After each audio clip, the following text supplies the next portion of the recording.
Through the narrow streets of Amman's Jebel al-Hussein refugee camp, the mood is clear.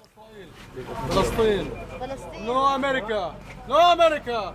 Established more than 70 years ago, this community is now home to more than 30,000 Palestinian refugees. Just a fraction of the more than 700,000 who were expelled or forced to flee their homes following the 1948 Arab-Israeli war. Families in this camp know the pain of exile all too well. Denied by Israel their right to return to their homeland, it is a life sentence to separation from family, from friends, from home.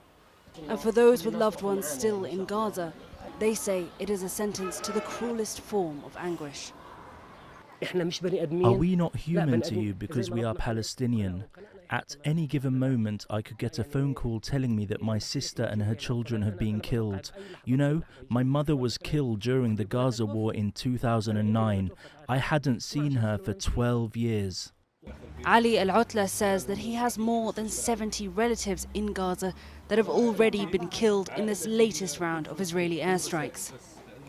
بلدنا فلسطين. Our home is Palestine. We will never forget about Palestine. Imagine being forced out of your home for 75 years. We have already spent 75 years as refugees. How could you expect the Palestinians to leave their homes and move to Egypt or elsewhere?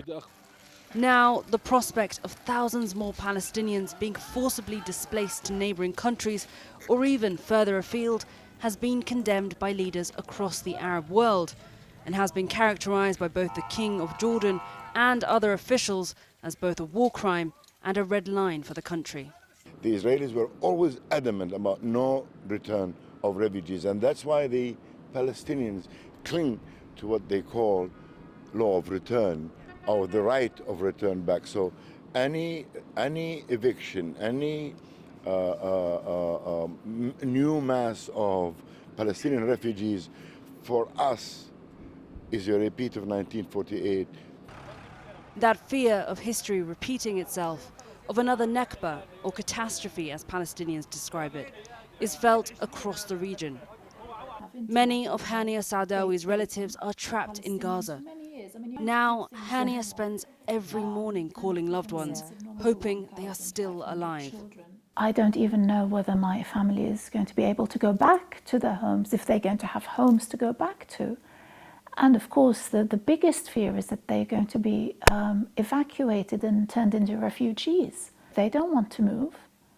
They would rather die in Gaza than move.